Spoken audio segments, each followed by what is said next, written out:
अस्सलाम दोस्तों, मैं कायद हुसैन ग्रीन डॉट यूनानी वेलनेस दिल्ली से। और आज मैं आपको एक चीज़ बताता हूँ कि अक्सर मेरे पास जो पेशेंट आते हैं वो यही आते हैं कि सीधी वो ताकत की दवाई चाहते हैं कि ताकत की दवाई मिल जाए। जब उनसे उनका बैकग्राउंड उनसे पूछा जाता है तो वो कहते हैं कि हमने बहुत जगह से दवाई खाई लेकिन वो असर नहीं हुई।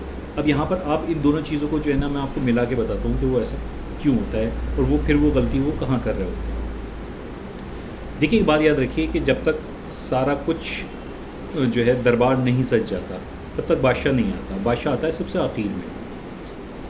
आप लोगों का सिस्टम ये आएगा या मरीज़ों का सिस्टम ये है, वो चाहते हैं कि पहले आ जाए बादशाह, उसके बाद चाहे वज़ीर आता रहे, चपरासी आता रहे, सब बाद में आते रहें।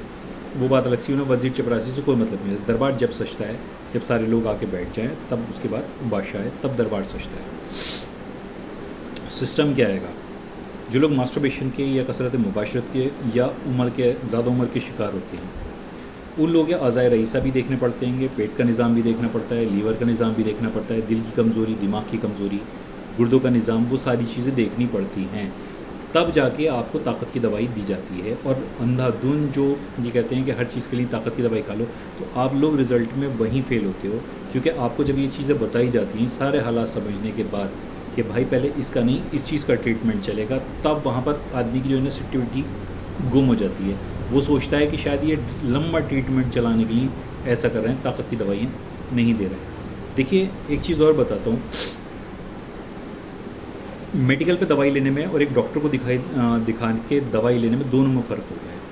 आप लोग कोशिश ये करते हैं कि मेडिकल की तरह दवाई मिल जाए। फल आप पूछेंगे कि भाई फ़ला चीज़ ये जो है ना वो हमें चाहिए। अरे भाई, पहले कंडीशन तो देख लें, पहले उसकी क्या है, उसकी उम्र क्या है, उसके अंदर कुछ और मसला तो नहीं है। क्योंकि अगर और मसले होंगे तो हो सकता है कि वो उस पर और नुकसान पहुंचा जाए। लेकिन हम लोगों को होती जल्दी, हमें चाहिए होती सीधी ताकत की दवाई। और यही करने के बाद जो होता है ना ट्रीटमेंट में, वो पिछले उसमें सारी जगह ट्रीटमेंट कराने के बाद थक हार के आ चुके होते हैं। और कहीं पर ये भी नहीं होता है कि हर जगह मरीज़ ही गलत हो, कहीं पर ये भी होता है कि जब एक तबीब आपको देख रहा है, डॉक्टर आपको देख रहा है, तो ये काम उसका है कि वो मरीज़ के अंदर देखे कि किस चीज़ की कमी है, तब उसके बाद वो ट्रीटमेंट लगाए कि हाँ, ये इस दवा को लेने लायक इसकी बॉडी है या नहीं है। यानी कि अगर आपको किसी जगह पर अगर जहाज़ चलाना है, कोई आकर अगर आपसे कोई गांव का एक आदमी जो किसान हो, वो आपसे ये कहे कि भाई मुझे जहाज़ दे दो, मुझे जहाज़ चलाना है, तो आप उसको जहाज़ आंखें मीच के नहीं दे सकते। पहले जहाज़ के लिए आपको उसका सारा रनवे, सारी फ्लैट उसकी ज़मीन करनी पड़ेगी, रनवे बनाना पड़ेगा, उसको खड़ा करने की जगह।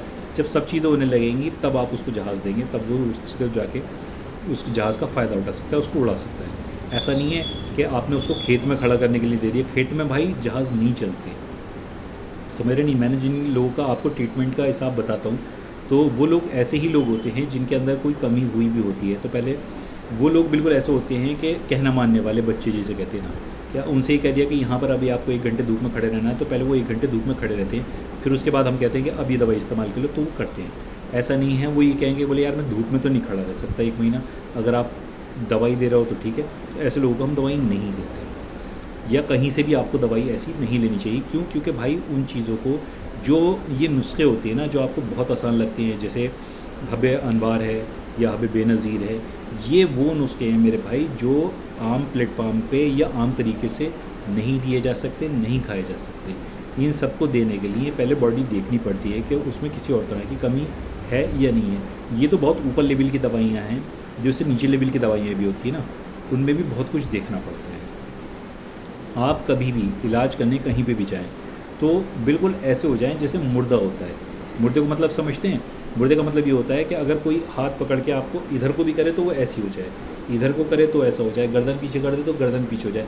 जब आप अपने आप को पूरी तरीके से उसके हाथ में दे देंगे तभी इलाज सही होता है। अगर आप खुद डॉक्टर बन के जाएंगे कि नहीं मुझे ये चाहिए, नहीं मुझे वो नहीं चाहिए, मुझे पहले इसी का ही ट्रीटमेंट करना है, मुझे और कोई ट्रीटमेंट नहीं करना, आप कभी भी इलाज नहीं कर सकते, ना आप उसका फ़ायदा उठा सकते, कुछ नहीं हो सकता है। तबीब को या डॉक्टर को, उसको डॉक्टर ही बना रहने दें। अगर आप पेशेंट को, आप पेशेंट ही बने, आप डॉक्टर मत बनिए, उसे मरीज़ मत बनिए। तो मैं यही वाली बात कहता हूँ। बहुत से मेरे पास ऐसे केसेस आते हैं जिनमें वो सीधे पूछते हैं कि यार हालात ये है मास्टरबेशन की वजह से कि पेट में बिल्कुल 3-3 दिन टॉयलेट नहीं होती, गैस भरी पड़ी है। उसके बाद पूछते हैं कि कुछ शंगरफ खा लूँ, संख्या का कुछ खा लूँ, और उम्रें भी कितनी, 25 साल 26 साल।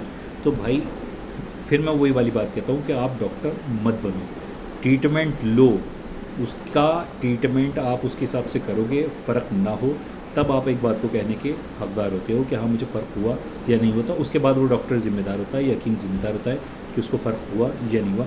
उससे पहले उसकी कोई ज़िम्मेदारी नहीं होती। तो आप इन चीज़ों को समझ के चलें, क्योंकि हम लोगों ने इन चीज़ों को पढ़ रखा है, प्रैक्टिकल देख रखा है। आपने उन चीज़ों को नहीं पढ़ा, ना आपने उनका प्रैक्टिकल देखा, इसलिए आप बेहतर ये होगा कि जैसे तबीब ट्रीटमेंट आपको दे वैसे कर लिया करें। ये आपके लिए बहुत अच्छा रहेगा। ये छोटा सा मेरा जो था एक पैगाम था आप लोगों को समझाने के लिए। उसके बावजूद अगर कोई समझ में नहीं आता तो मेडिकल में, मार्केट में बहुत चीज़ें हैं, बहुत माजूने हैं, बहुत कुश्ते हैं। उठाओ भाई, कहीं से भी खाओ, किसी को कोई फ़र्क नहीं पड़ता। फ़िलहाल के लिए मुझे इजाज़त दीजिए। मेरी ज़बान में अगर थोड़ी तलख़ी हो, किसी को कोई बात बुरी लगी हो, उसके लिए मैं माफ़ चाहूँगा। फ़िलहाल के लिए इजाज़त। अल्लाह हाफ़िज़।